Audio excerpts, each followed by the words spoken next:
Hello friends, ఈ రోజు మనం తెలుసుకోబోయే దేశం ఎలాంటిది అంటే ఈ దేశం టెక్నాలజీ విషయంలో జపాన్ కి సైతం సవాల్ని విసురుతుంది.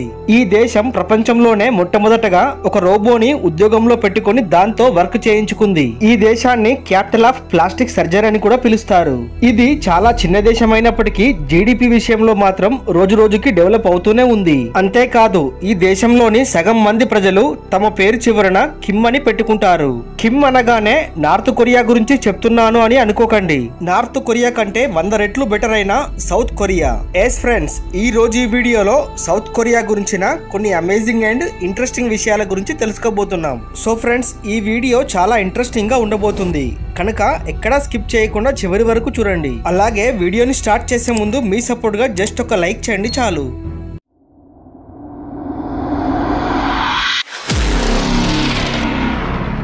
సౌత్ కొరియా ఈ దేశం యొక్క official name the republic of south Korea. ఈ దేశం యొక్క మొత్తం జనాభా దాదాపు 5,16,00,000. వీరిలో 82% ప్రజలు పట్టణాలలో నివసిస్తూ ఉంటే కేవలం 18% ప్రజలు మాత్రమే గ్రామీణ ప్రాంతాలలో నివసిస్తున్నారు. ఈ దేశానికి 3 వైపులా సముద్రమే ఉంటుంది. అలాగే ఈ దేశానికి సరిహద్దులుగా చైనా, జపాన్, నార్త్ కొరియా దేశాలు ఉన్నాయి. ఈ దేశం యొక్క రాజధాని అయిన సియోల్ నగరాన్ని టెక్నాలజీ ఆఫ్ క్యాపిటల్ గా కూడా పిలుస్తారు. ప్రపంచ టాప్ గ్లోబల్ నగరాలలో సియోల్ కూడా ఒకటి. ఫోర్బ్స్ నివేదిక ప్రకారం ఈ దేశంలో సుమారుగా 38 మంది బిలియనియర్లు ఉన్నారు. సౌత్ కొరియా ప్రపంచంలోనే 8th రిచెస్ట్ కంట్రీ. ఇక ఈ దేశం చాలా నీట్ అండ్ క్లీన్ గా ఉంటుంది. ఇక్కడి ప్రజలు కూడా చాలా పరిశుభ్రతను పాటిస్తారు. 1960-1990 మధ్య కాలంలో సౌత్ కొరియా చాలా వేగంగా అభివృద్ధి చెందింది. ఇక 2000 సంవత్సరంలో అయితే అత్యంత వేగంగా అభివృద్ధి చెందిన 4 దేశాలలో ఒకటిగా నిలిచింది. Singapore, Taiwan, Hong Kong, south Korea ఈ 4 దేశాలను ఏషియన్ టైగర్స్ గా కూడా పిలుస్తారు.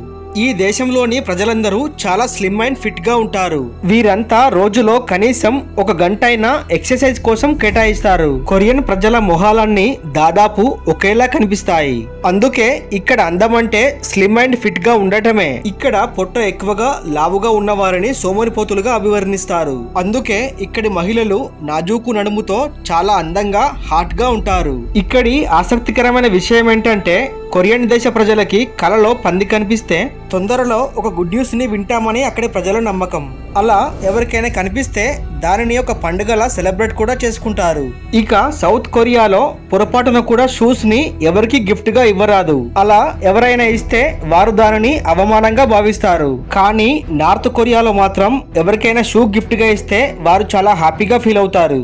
ఇక నార్త్ కొరియా, సౌత్ కొరియా దేశాలకు అస్సలు పడదు. ఈ రెండు అజాత శత్రువులుగా ఉంటాయి. అంటే సేమ్ మన భారత్ మరియు పాకిస్తాన్ లాగా అన్నమాట. సౌత్ కొరియా టెక్నాలజీ విషయంలో చాలా అడ్వాన్స్ గా దూసుకెళ్తుంది. ఇప్పటి వరకు ఏ దేశం కూడా చేయని ఒక సాహసాన్ని కూడా చేసి చూపించింది. అదేంటంటే ప్రపంచంలోనే మొట్టమొదటగా ఒక రోబోని జైలుకి రక్షణగా అంటే గార్డ్ గా నియమించింది.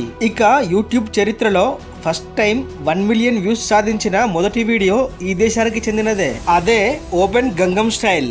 ఈ సాంగ్ 2012 డిసెంబర్లో మొదటి 1 మిలియన్ వ్యూస్ అందుకున్న వీడియోగా నిలిచింది. ఈ దేశంలో ఇంటర్నెట్ చాలా స్పీడ్ గా ఉంటుంది. Fastest internet in the world గా సౌత్ కొరియాకు పేరు కూడా ఉంది. అంతేకాదు ఈ దేశంలోని మీరు ఏ మారుమూల గ్రామానికి వెళ్ళినా సరే ఫ్రీ వైఫై సౌకర్యం కూడా ఉంది. ఇక సౌత్ కొరియాలో అందమైన ఐలాండ్స్ కూడా చాలానే ఉన్నాయి. ఇక్కడ మొత్తం దాదాపుగా 400కి పైగా ఐలాండ్స్ ఉన్నాయి. మరో ఆసక్తికరమైన విషయం ఏంటంటే ఈ దేశంలోని వ్యక్తుల వయస్సును తల్లి గర్భంలో ఉన్నప్పటి నుండే లెక్కిస్తారు. సాధారణంగా అన్ని దేశాలలో తల్లి గర్భం నుండి బయటకు వచ్చినప్పటి నుండి శిశువు వయస్సును లెక్కిస్తారు. కానీ ఈ దేశంలో మాత్రం తల్లి గర్భంలో ఉన్న 9 నెలలను కలిపి 1 సంవత్సరంగా లెక్కిస్తారు.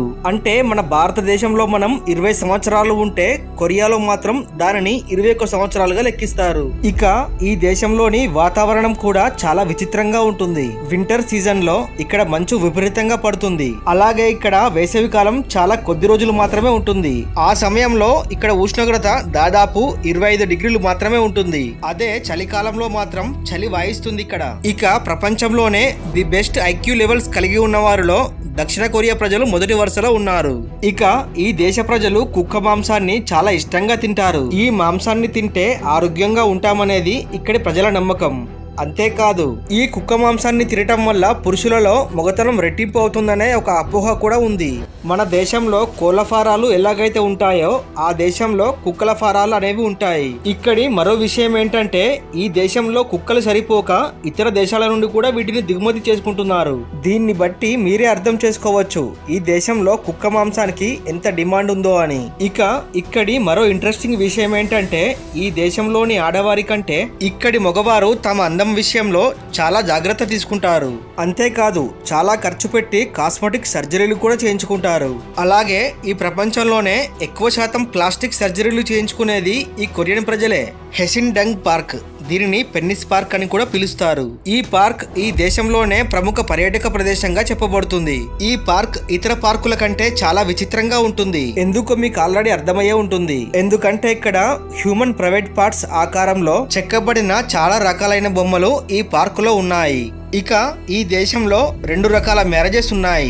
ఒకటి లవ్ మ్యారేజ్, రెండవది అరేంజ్ మ్యారేజ్. లవ్ మ్యారేజ్ చేసుకున్న వారిని యోనే అని అంటారు. అదే అరేంజ్ మ్యారేజ్ చేసుకున్న వారిని చుంగ్మే అని అంటారు. ఇక అసలే పెళ్లి కాని వారిని బిగ్ బేబ్ అని పిలుస్తారు.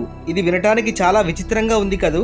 ఇక ఇక్కడి ప్రజలు ఎక్కువగా వారి పేరు చివరన కిమ్ అని పెట్టుకుంటారు. కిమ్ అనగానే నార్త్ కొరియా కిమ్ అని అనుకోకండి. అతనికి వీరికి ఎలాంటి సంబంధం లేదు. కిమ్ అంటే కొరియన్ భాషలో బంగారం అని అర్థం. అందుకే వీరంతా ఎక్కువగా ఆ పేరుని పెట్టుకుంటారు. ఇక మనం ఈ దేశ రాజధాని అయిన సియోల్ సిటీకి వెళ్ళగానే అక్కడి ఇంచియన్ ఇంటర్నేషనల్ ఎయిర్పోర్ట్ మనకు స్వాగతం పలుకుతుంది. ఇది ప్రపంచంలోనే అత్యంత అందమైన ఎయిర్పోర్ట్. ఇక్కడికి వెళ్ళగానే మనకు మరో లోకంలో ఉన్నామా అనే భావన కూడా కలుగుతుంది. అంత అందంగా ఉంటుంది మరి ఈ ఎయిర్పోర్ట్. ఇక చివరగా ఇక్కడి కరెన్సీ విషయానికి వస్తే సౌత్ కొరియా కరెన్సీని వోన్ అని పిలుస్తారు. దీని విలువ మన కరెన్సీ కన్నా చాలా తక్కువ. ఒక్క వోన్ మన దేశ కరెన్సీలో 0.6 పైసలతో సమానం. సో ఫ్రెండ్స్, చూసారు కదా సౌత్ కొరియా గురించిన కొన్ని అమేజింగ్ అండ్ ఇంట్రెస్టింగ్ విషయాల గురించి. మరి ఈ వీడియో కనుక నచ్చినట్లయితే ఒక లైక్ చేసి ఈ వీడియో మీద మీ అభిప్రాయం ఏంటి అనేది కామెంట్ రూపంలో తెలియజేయండి. అలాగే ఇలాంటి మరిన్ని ఇంట్రెస్టింగ్ వీడియోస్ కోసం వెంటనే మన ఛానల్ ని సబ్స్క్రైబ్ చేయండి. Thank you friends, thank you for watching.